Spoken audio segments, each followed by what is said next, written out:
Assalamualaikum warahmatullahi wabarakatuh. Kali ini kita akan mempelajari mengenai gerak pada tumbuhan. Sebelumnya sudah gerak pada manusia, di mana ada rangka dan otot. Sekarang kita masuk ke gerak pada tumbuhan. Salah satu ciri dari makhluk hidup adalah bergerak. Bukan hanya manusia dan hewan ya, tumbuhan juga melakukan gerak sebagai tanggapan terhadap rangsangan yang diterimanya. Tapi, apa kalian tahu gerak pada tumbuhan seperti apa? Nah, tumbuhan melakukan gerak, suatu gerakan karena adanya rangsangan. Baik itu rangsangan dari luar ataupun dari dalam tumbuhan itu. Tetapi, gerakan yang dilakukan sangat terbatas, tidak seperti manusia atau hewan. Gerak pada tumbuhan hanya dilakukan oleh bagian tertentu, misalnya akar, bagian ujung tunas, ataupun bagian daun. Bisa dilihat ya pada gambar di sini, di mana daun putri malu ketika disentuh akan menutupkan daunnya. Ini adalah salah satu bentuk dari rangsangan. Berdasarkan datangnya rangsangan, gerak pada tumbuhan dibedakan menjadi 3. Ada gerak endonom, gerak higroskopis, dan gerak esionom. Ada juga yang bilang etionom, sama aja ya. Gerak endonom, rangsangan yang berasal dari dalam tubuh, misalnya pergerakan kloroplas, di mana kloroplas adalah pigmen pada daun.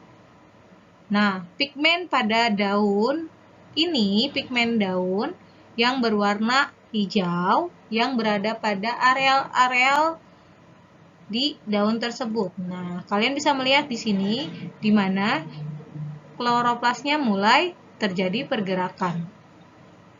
Ini semuanya terjadi di daun. Walaupun ada sebagian juga yang kloroplas itu ada di batang.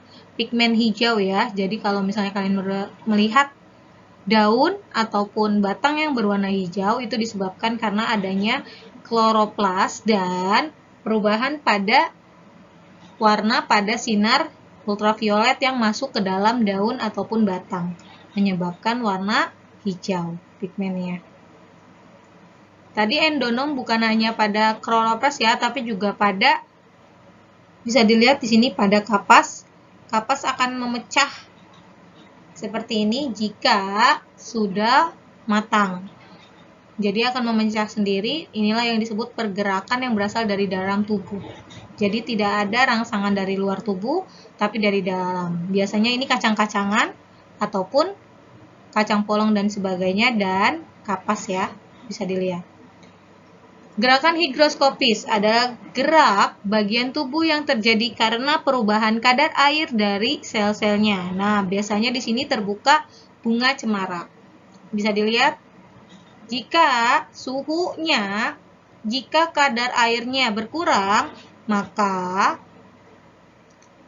akan terbuka. Strobilus pada buah cemara akan terbuka. Bisa dilihat di sini. Ini disebabkan karena airnya berkurang sehingga mengalami pengkerutan yang tidak sama pada bagian-bagiannya, Mas. Misalnya di sini terbukanya buah cemara. Strobilus ya namanya. Selanjutnya adalah gerak esionom, di mana gerak esionom rangsangan berasal dari luar tanaman. Di sini gerak esionom dibagi menjadi 3, yaitu gerak tropis, gerak taksis, dan gerak nasti. Kita masuk ke gerak esionom yang pertama, yaitu gerak tropisme, di mana yang arah geraknya dipengaruhi oleh arah datangnya rangsangan, misalnya cabang, daun, kuncup bunga, atau sulur.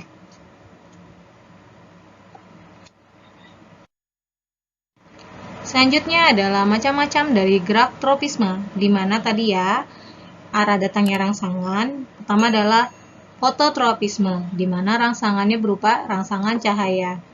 Jadi di sini terlihat ada tumbuhan, di mana tumbuhannya ini ditutup dengan kardus dan bagian kardus tersebut dibolongi. Dan terlihat bahwa para tumbuhan ini mendekati cahaya. Maka gerak pada bagian tumbuhan karena rangsangan cahaya. Selanjutnya geotropisme adalah gerak bagian tumbuhan karena pengaruh gravitasi bumi. Jika ini salah satunya, kalau dia turun ke bawah berarti karena gravitasi ya. Berarti tanah, ini tanahnya, kemudian akar kan dia turun ke bawah, berarti dia geotropisme positif, sedangkan batang melawan gravitasi karena dia tumbuhnya ke atas, maka dia geotropisme negatif, berlawanan arah dengan rangsangannya. Hidrotropisme, bagian tumbuhan karena rangsangan air. Nah, akar selain mengalami geotropisme karena dia pengaruh gravitasi juga mencari arah rangsangan air. Di mana ada air, maka akar akan menuju ke sana. Maka ini disebut dengan geotropisme plus dengan hidrotropisme. Jadi tergantung dari pertanyaannya. Jika dia berbicara tentang gravitasi, maka geotropisme. Jika berbicara tentang rangsangannya berupa air, mendekati air, maka itu yang disebut dengan hidrotropisme. Tikmotropisme, di mana ini rangsangan sentuhan satu sisi atau persinggungan. Ya. Nah, sentuhan atau persinggungan bisa dilihat pada sulur. Lihat di sini sulur tanaman, dia mulai melakukan persinggungan agar bisa melekat pada kayu tersebut.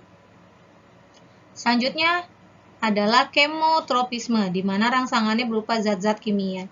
Jadi akar akan mengambil zat-zat kimia untuk menjadi lebih besar. Hal ini karena adanya rangsangan berupa zat-zat kimia. Jadi terlihat ya. Nah, zat kimianya akan masuk ke dalam akar dan akar akan mulai membesar sebagai makanannya plus dengan turun ke bawah. Ini adalah rangsangannya. Untuk kemotropisme. Bisa dilihat ya yang tikmotropisme ini contohnya sulur, biasanya pada semangka, timun, dan sebagainya. Selanjutnya adalah gerak nasti, di mana tidak dipengaruhi oleh arah datangnya rangsangan, tetapi ditentukan oleh tumbuhan itu sendiri. Berbeda dengan tropisme ya, ini ditentukan oleh tubuhnya sendiri. Terjadi perubahan pada tekanan turgor. Nah, selanjutnya, di sini macam-macamnya, yaitu pertama fotonasti, di mana sama dengan rangsangannya berupa rangsangan cahaya. Yang selanjutnya adalah niktinasti, di mana merupakan gerak nasti yang disebabkan suasana gelap sehingga disebut juga gerak tidur, di mana bisa dilihat ya. Ini tadi yang fotonasti. Fotonasti, jadi rangsangannya cahaya. Kemudian ada niktinasti, di mana di sini suasana gelap. Jadi posisinya tidur. Kalau siang biasanya daun kelor, daun pete. Nah, seperti ini ya. Pagi sampai sore dia seperti ini. Kemudian jika sudah malam, dia akan mengatuk. Tikmonasti atau seismonasti ini berupa sentuhan atau getaran. Bisa dilihat di sini. Contohnya adalah mimosa atau putri malu. Kemudian termonasti karena rangsangan suhu nih.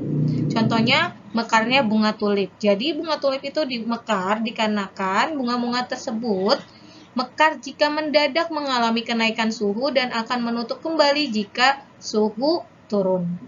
Jadi sesuai dengan kenaikan suhu. Tadi yang fotonasti itu rangsangan cahayanya ada pada Mirabilis jalava. Di sini Mirabilis jalava atau bunga pukul 4, jadi setiap jam 4 sore sampai area jam 5 atau jam 8 itu dia akan memekar dan mengatuk nanti.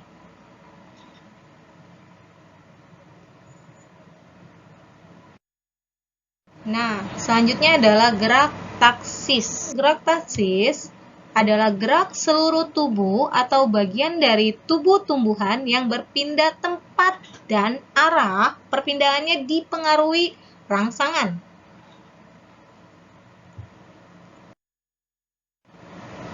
Macam-macam gerak taksis. Di sini contohnya adalah kemotaksis, merupakan gerak taksis yang disebabkan oleh rangsangan zat kimia, di mana perpindahan spermatozoid yang berada di anteredium melepaskan sperma berupa spermatozoid ke arah sel telur yang ada di archegonium. Ini biasanya sama tumbuhan lumut atau paku ya. Tumbuhan lumut Bryophyta ataupun paku Pteridophyta. Selanjutnya adalah fototaksis, di mana merupakan gerak taksis yang disebabkan oleh rangsangan berupa cahaya. Di sini adalah ganggang hijau yang langsung menuju cahaya yang intensitasnya sedang, di mana di sini fototaksis positif. Bisa dilihat ya, saat intensitasnya sedang, maka dia menuju cahaya. Jika intensitasnya terlalu tinggi, maka dia akan berbalik dari tempat dia semula menuju cahaya. Tapi jika rendah, maka dia akan menjauh dari areal tersebut. Karena ganggang hijau mengandung kloroplas, sehingga dia butuh untuk fotosintesis. Oke, terima kasih. Jika ada pertanyaan, silakan tulis di kolom komentar. Kalau ada salah-salah dalam penyampaian saya, silakan informasikan kepada saya lewat kolom komentarnya. Terima kasih. Wassalamualaikum warahmatullahi wabarakatuh.